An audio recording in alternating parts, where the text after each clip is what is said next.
Hello and welcome back to Beauty Bee, to my second update for my 5 tries to figure it out project.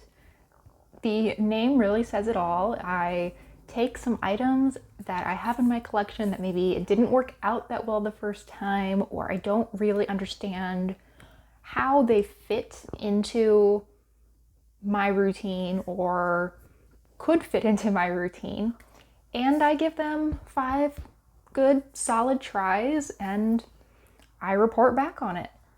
So let's start with an item that's actually going to get decluttered. This is a gold eyeshadow from my Wet n Wild 32 pan palette, and I have tried everything with this. I feel I have used it wet, I've scraped off the top layer with tape, and it still looks so hard panned, and I don't understand why. I mean, it looked okay for... Well, of course it's looking fine now. What?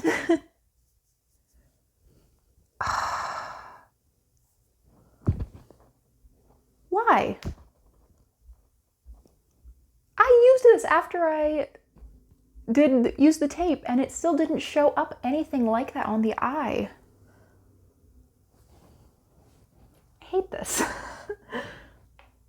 You know, maybe I will give it another go. I'd actually only used this 4 times. Maybe this is nature's way, fate's way of telling me that I needed to make it 5.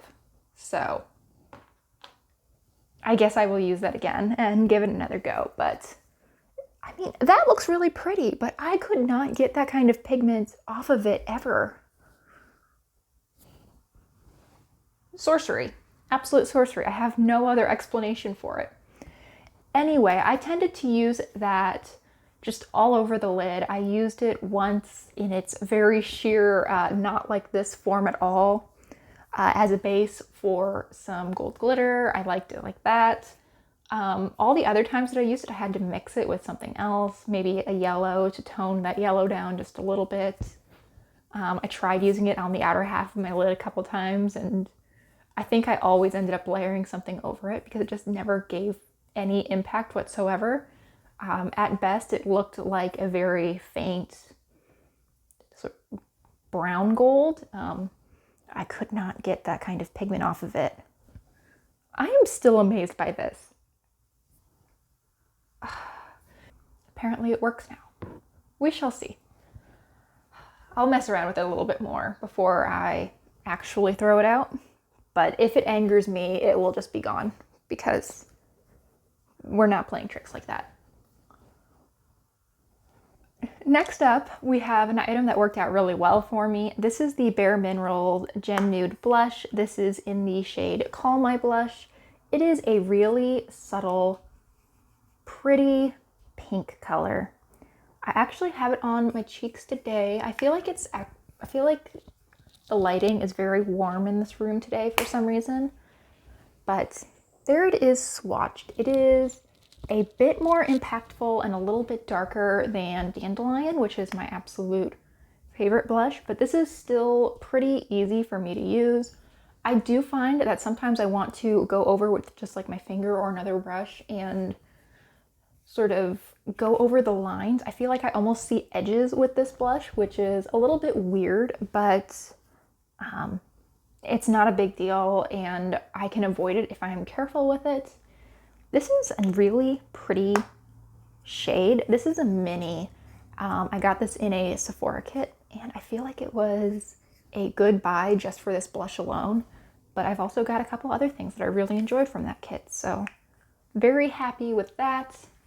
And I'm glad that I put it in this project. And now I know that this is not the one to mix in with other blushes the way that Dandelion is to tone things down, but that it can give me just a hint more color and a little bit more impact than Dandelion can.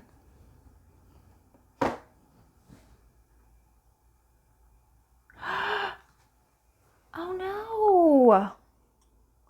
This video is cursed. I broke my transition powder.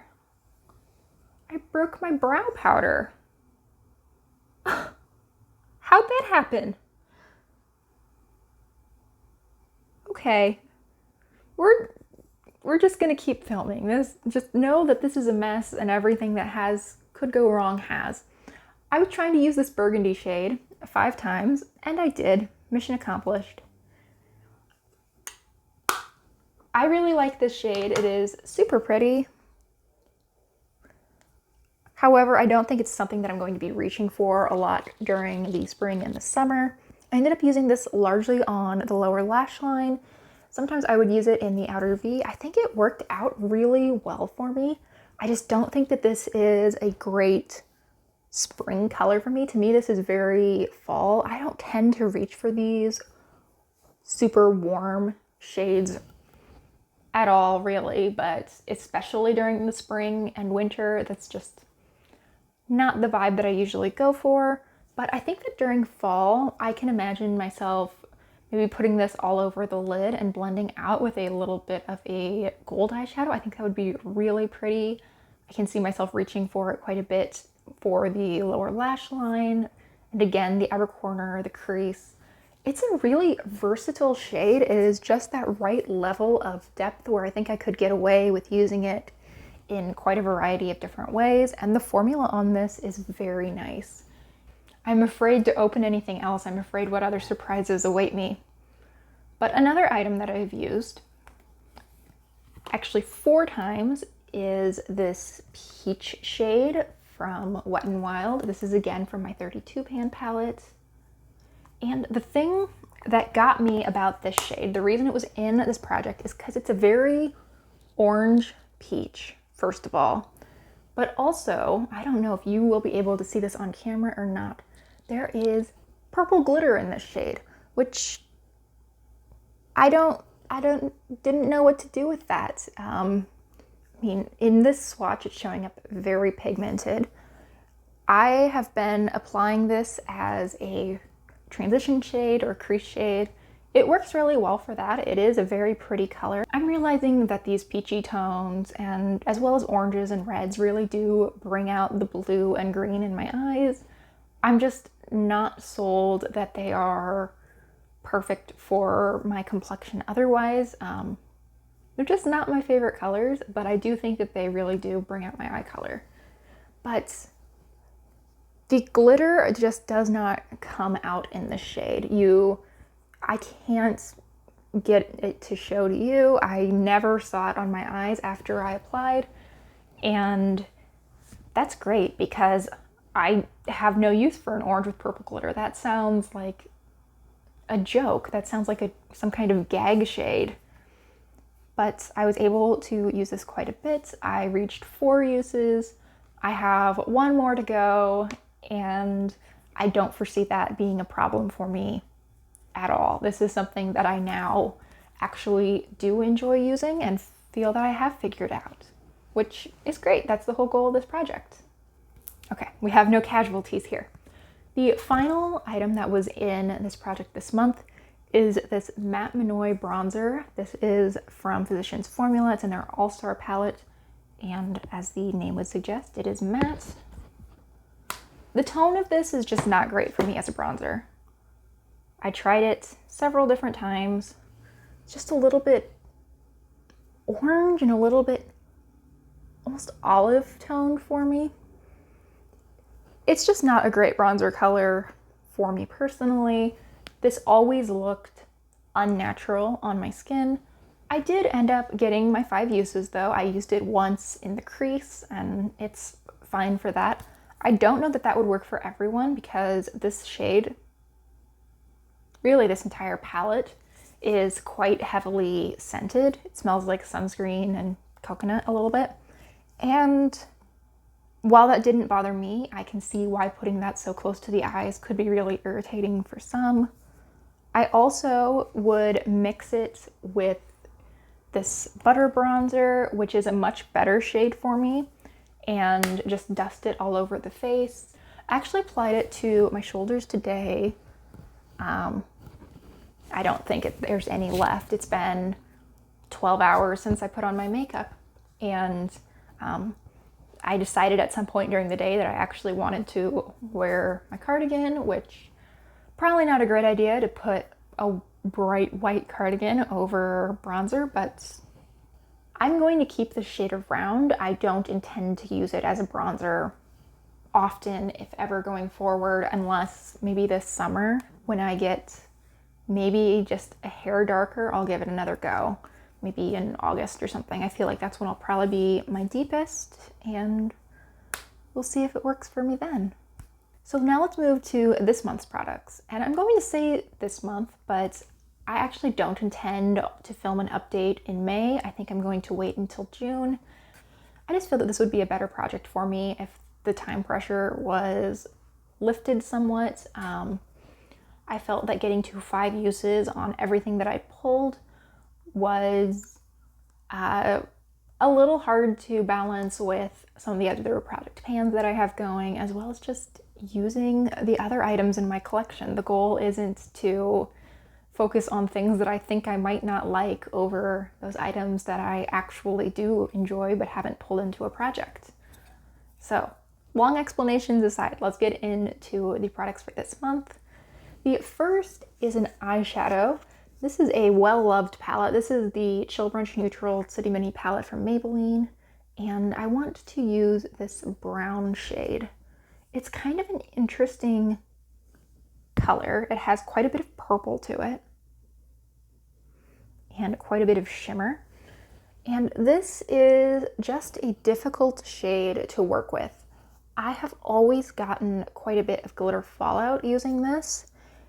I have successfully used it a couple times with this actually very like pink toned cream as a base to set my eyeshadow primer, and that actually worked pretty well. The problem with this is that I'd gotten so used to not using really this entire half of the palette and only using these 3 shades that even once I figured out that this could make this half of the palette work, I still didn't reach for it because I'd owned the palette for 2 years or more and gotten so used to not reaching for that side of the palette. The next shade that I have is this wine shade. This is from, I believe it's Shades by Shan. There is a swatch of that. It is a little bit lighter and a little bit more orange than the burgundy from Wet n Wild that I was using last month. This is, again, it's just a kind of color that I don't really reach for very often. It is that very warm type of shade. I do think that this could, again, probably make my eyes pop, but it's not something that I have really gotten to know. I've owned this for about 2 months at this point, and I think I've used it maybe 3 times. I just want to give it a good go and really actively notice what it is doing for me and how I like using it, so that I have that information for the future and can hopefully actually get good use out of it. The third and final shadow that I have to work on this month is from ColourPop. This is the shade Earthshine. I think I can show you the duochrome in it. It is a pink base, but it has a sort of a blue-violet flip to it. The problem that I have run into with this shadow is that it's just not super pigmented. I just don't really know how to work with it yet. There is a swatch, and that is not a super thin swatch either. That is about the level of color payoff that I tend to get on my eye. I think that with this particular shade, I need to mess around with wetting my brush. I need to try it over some different shades as a topper. I think I need to mess around maybe with the glitter glue rather than just using my usual Wet n Wild eyeshadow primer base. I think that I can make this shade work for me. It is a beautiful color in the pan, and if I could get, 80% of that effect on my eye, I would be very happy with it. I just need to figure out how to make that happen. Finally, we have another blush. This is brand new to me. This is from e.l.f. I have only used it once. This is their primer infused blush in the shade Always Peachy. This is pigmented and this is powdery. And the first time I used it, which was yesterday, I made a mess. and I ended up with a look that I was pretty happy with, but it took some messing with to get there. It kicked up so much powder when I put my brush in. There was powder all over my desk, and while I think that I will be able to get this to work for me, I mean, I think that it is a good color for my skin tone, and it is definitely unlike anything else I own. It does definitely add some versatility to my collection. I just need to figure out how to work with this in an effective way. So between the 4 products that I just introduced and getting my 5th use out of the peach from Wet n Wild, I think I have my work cut out for me this month. Thank you so much for watching. I really hope you've enjoyed. If you like this style of project, the Jen Files is also doing 5 tries to figure it out. I will link her video as well as my other update and introduction video down in the description box. If you enjoyed this, I think you would probably like them too. Thanks again for watching, and I hope I'll see you next time. Bye!